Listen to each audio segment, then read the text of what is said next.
Today we're going to be discussing diffusions of innovation. And so the first thing that we want to do is define diffusion of innovations theory. And we can define it as the process by which an innovation is communicated through certain channels over time among the members of a social system. This comes to us from Everett Rogers in his book Diffusion of Innovations 2003. So when we're talking about diffusion of innovations, we are thinking about how do new inventions become institutions? How do things go from the stage of being an idea to being something that is used by many people? So from your readings, I'm going to ask you a question before we get started to see how well you process the readings, and then we'll go through diffusion of innovation. So I'll ask you first, which group comes later in the technology adoption cycle? Is it innovators? Is it the early majority? Or is it the early adopters?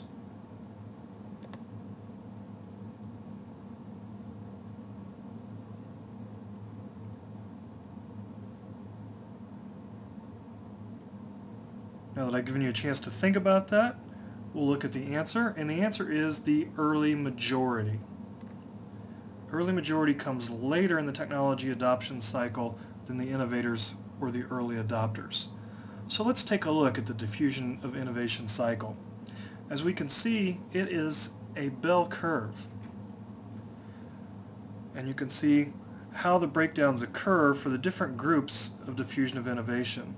The 2.5% on the left end of the curve are the innovators. They're the people that adopt first. Next, 13.5%, we see the early adopters. Then the next 34% to adopt are the early majority. Following the early majority, if the innovation continues to be adopted, it's adopted by the late majority. And then finally, the last people that adopt innovations are the laggards. So now we'll go through each of these groups and take a look at some of the characteristics of each, see who falls in each category, and see how the diffusion of innovations process works or doesn't work. So the first group that we have are the innovators, the first 2.5%. So obviously this is a very small segment of the population. These people are risk takers. They will go and use the new technology and don't mind spending a lot of money on it. Generally, they're also younger. People who are younger are known to be more liberal, and you get more conservative as you get older on a general basis. And so people who are innovators that are willing to take that chance are usually younger. Now they're also more educated. Level of education is higher for the people that are in the innovators group. As I mentioned earlier, they're not afraid to spend a lot of money on a new invention, so it would stand to reason that they do have more income, higher disposable income, more money to spend on things that aren't necessary, things for entertainment's sake. They're also usually very socially mobile and involved.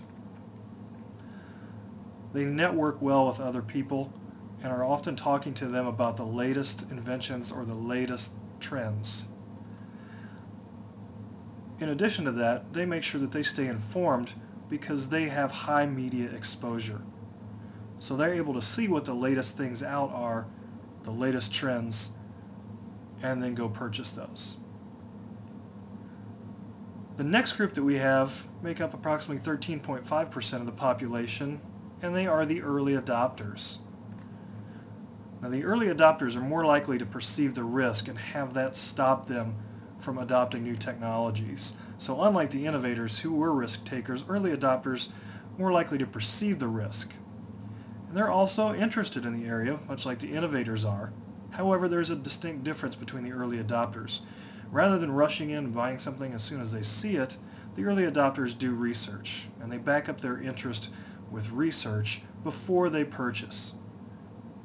Now the early adopters also are the group that are more likely than the innovators to be the opinion leaders. So now we need to figure out what is an opinion leader and what role does an opinion leader play in the diffusion of innovations process. So let's ask ourselves, what are some characteristics of opinion leaders? Well, in order to be an opinion leader, you've got to be someone who is credible. So for other people to believe in your opinions and to seek out your opinions, you have to have some sort of knowledge on the topic, and other people have to perceive that as well. You also have to be willing to share that information. So if you're prepared to offer advice and information to people, then you may be seen as an opinion leader. Now, much like the innovators, you have to be willing to innovate in order to be an opinion leader, but you still have to be able to provide advice and info on a balanced basis. The people who are innovators are oftentimes more excited about the information, and they can't provide an even balanced analysis or assessment. Early adopters, on the other hand, can see the risks and can provide a balanced assessment. And the opinion leaders also have to be confident in themselves in order to think that they can be effective in using new technologies and then talking to other people about those. So opinion leaders are people who others go to in order to get advice or to get opinions on new inventions. So let's think back to our philosophy of knowledge discussion and ask ourselves, taking advice from opinion leaders refers to which way of knowing?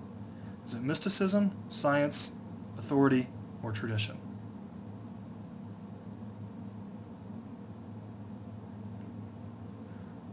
Well, when we take advice from opinion leaders, we are putting our faith in another person and saying that they've demonstrated they know things and are credible, so it's authority. We're taking it on their authority. So now that we've talked about the innovators and the early adopters, let's talk about when or when doesn't an innovation carry over into the general population. So as we can see here, there is an adoption chasm. The 2.5% innovators and the 13.5% early adopters are going to try out many types of innovations and many types of inventions, but this cycle is discontinuous. Different segments buy for different reasons, and we can see that between the early adopters and the early majority, there is a chasm.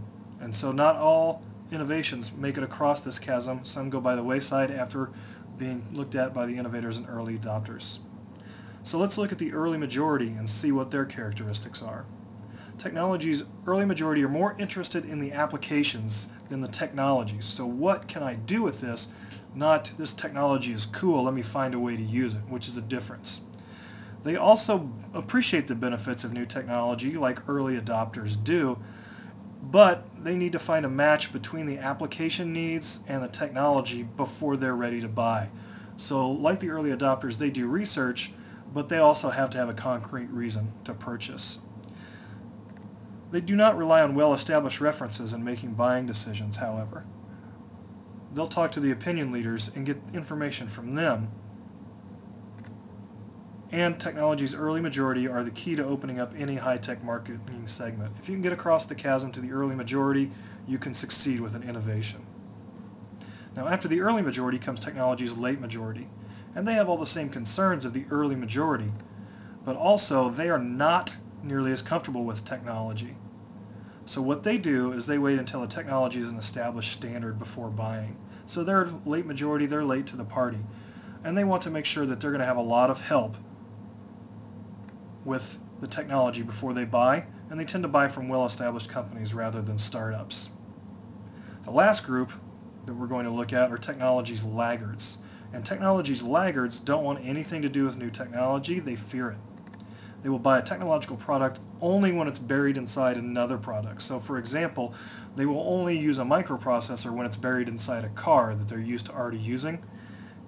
And technology firms just say, we don't care about the laggards. They're not considered worth pursuing because of all the hand-holding that has to take place. So here we've looked at the different groups in the population and how diffusion of innovations affects them.